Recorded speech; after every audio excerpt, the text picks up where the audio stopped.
Genevieve, we have a letter from a single person in need of our help. So we're just going to dive right on in.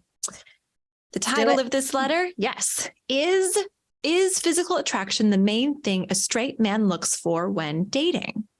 Well, that's a great question. Ooh, now, do you want the honest answer or do you want the answer I would love to give? Well, yeah, let's just start there. We've got her letter. I think the complexities of her situation, but let's just stop and start right there. What does your instinct tell you when you hear that question, as often asked to matchmakers and dating coaches? Yes, but it's not just men, it's women as well. Oh, good point. Physical attraction is important for men and women. It doesn't work just one way. Mm-hmm. I think men are probably quicker to make judgment about a woman on her appearance and how she comes across and all of those things. Whereas I think a woman will sometimes give a man, a little bit more leeway, and sometimes attraction will take a bit more time to grow. Mm-hmm. We've seen that time and time again, that physical attraction isn't always there at the beginning, which is why we have our 3-date rule, and it grows. We know that. People wouldn't have affairs if physical attraction was the only thing that brought people together.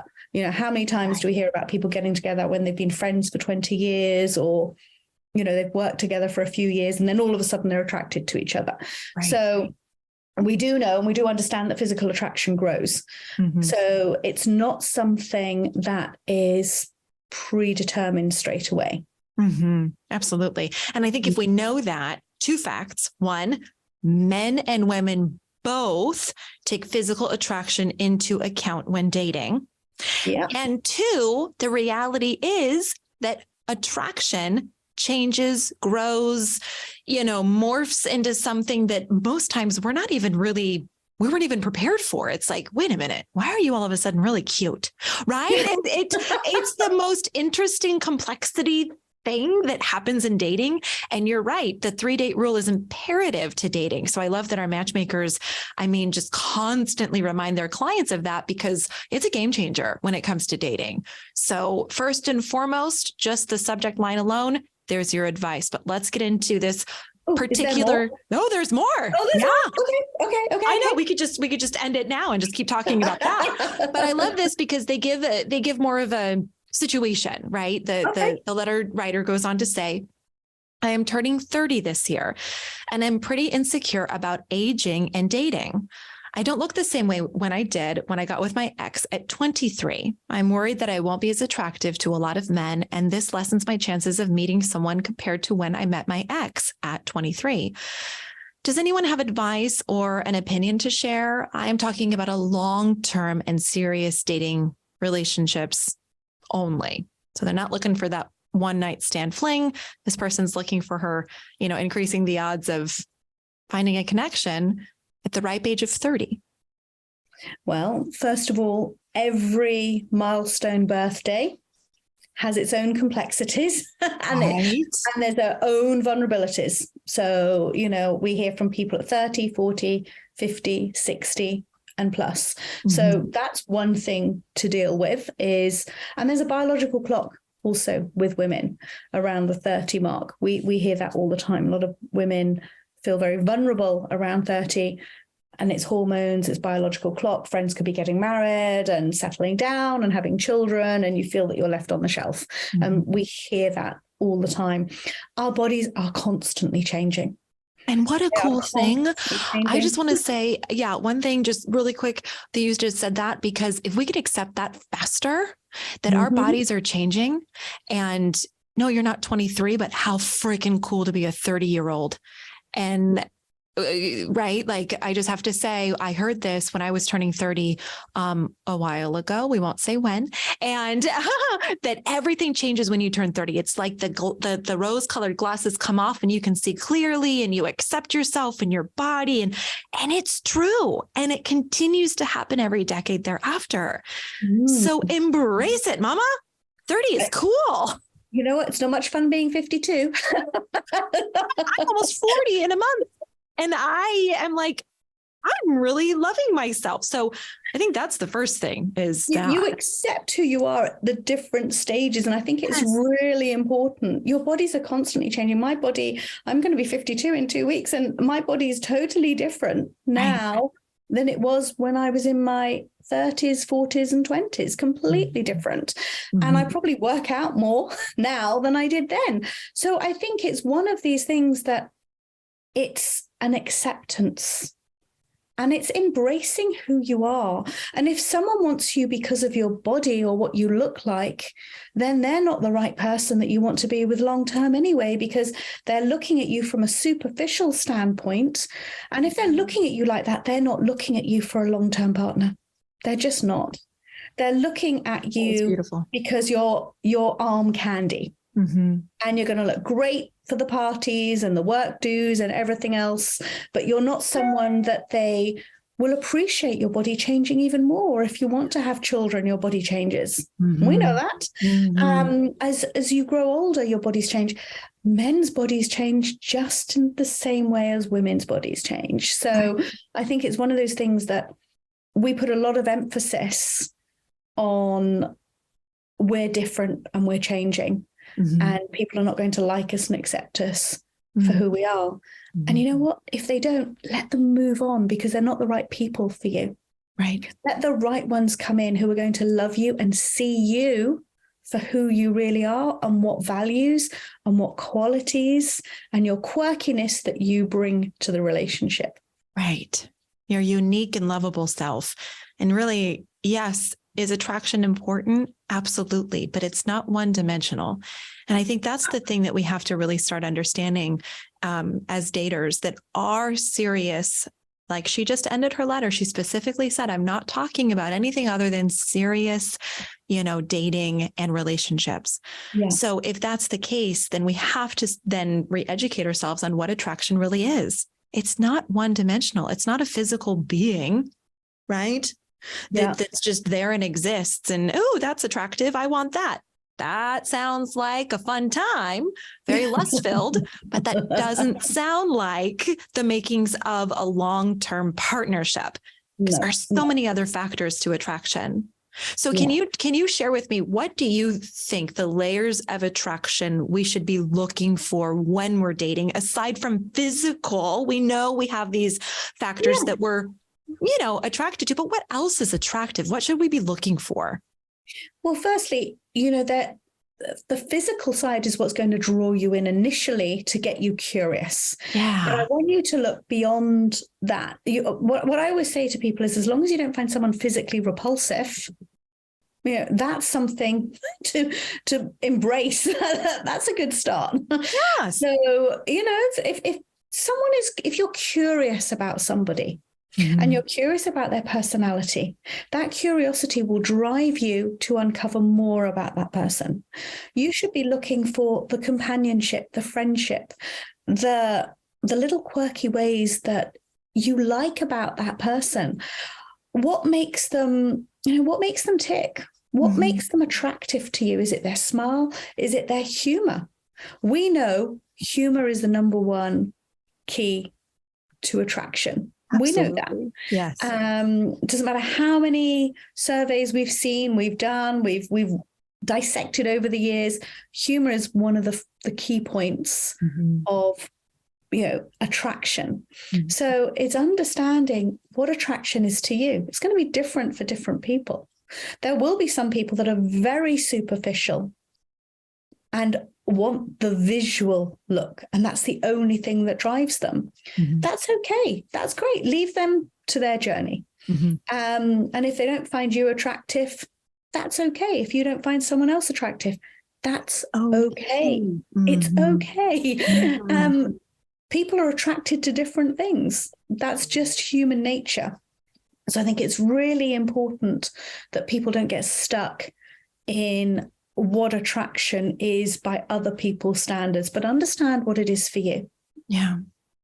Personality is the most important thing, because at the end of the day, when your looks fade, you're 95, you're walking on sticks, you're dribbling, you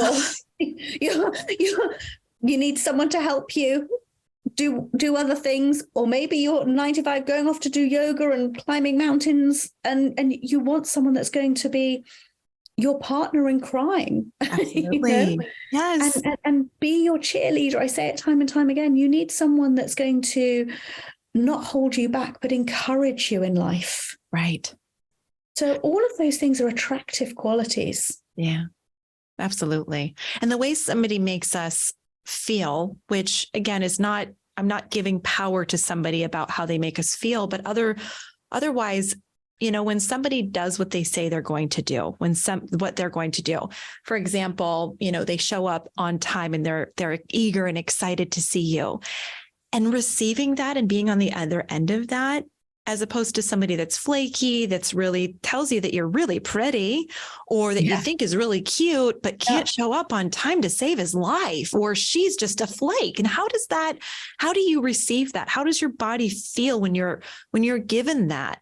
But he shows up bright-eyed and bushy-tailed. He's leaning in to speak with you. He's engaged in conversation, just as invested as you are. That is freaking sexy, right? It's far sexier. And in fact, if someone is doting on you, that's a big red flag. Exactly. If someone's telling you how sexy you are, how great you look, and is making it all about your looks, run. Get out of there, because they're not interested in you. They're interested in a trophy. And you are that trophy, and you will be treated like a trophy. You won't be seen for who you are. So it's really important to not get drawn in to the superficiality of someone thinks you're beautiful and puts you on a pedestal. Now, I'm not saying if someone says, oh, you look beautiful, and all those things are lovely, but if that's all it's about, nothing else there. There's none of the consistency of those actions. Actions speak louder than words. And if someone's only giving you lip service and they're not showing up on time, then they're not making an effort, they're not following through with their words and actions, the two don't meet up, then it's not real. And do you really want to be in something that's that superficial and not real? Because you were just talking about feelings. Your body will feel it. Your heart will feel it. And you will get upset and broken when you're in something that's not real and is superficial. You'll know it. You might think, oh, I love being told I'm beautiful. I love being told all these things. We can feed off of that, but eventually that wears off. Absolutely. And when someone can't follow through with all the other really important things, it doesn't mean anything. It's empty. It really is empty. It's almost a Band-Aid to the situation that you wish that you were in. It's like, I can get this right now, feel good, have a lot of fun and distract me. But then if we don't pay attention, we're actually hurting ourselves in the long run. Totally. Right. I'd also like fix. It's a quick fix for a good time. It is a quick fix. And if you want a quick fix, I'm not saying there's anything wrong. There's nothing wrong. There's nothing right with a quick fix. It is exactly as it says. It's a quick fix. But this lady's written into it saying she wants a long-term committed loving relationship. Absolutely. They're very different values. They're very different qualities that people bring to the table to sustain a long-term relationship. Yes. Oh, I love that. Sustainability. And it's not just you're pretty. No, but I also want to point out really quick, she compares her 23-year-old self to her 30-year-old self, where she's meeting people as well. Maybe she's going back and defaulting to what she's used to. So I would say to this writer, investigate and research matchmaking services. I know it's like, of course, you're going to say that. But of course, I'm going to say that because the vetting process that she's trying to do, she doesn't have the tools to do.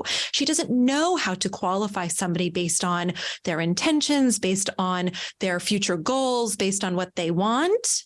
So she's forced to use what she knows, which she's admitting. I don't even know if men really just want. This is a big deal. So going into a smorgasbord of human beings that don't have the right intentions, you're going to end up hurt. So what was that word again? Smorgasbord, I think. It's a Heatherism. I was going to say, do we need to add that to some of our other? Oh, yes. Heatherism, exactly. I'm not even saying it right. Smorgasbord. I don't even know. Schmorganism. That's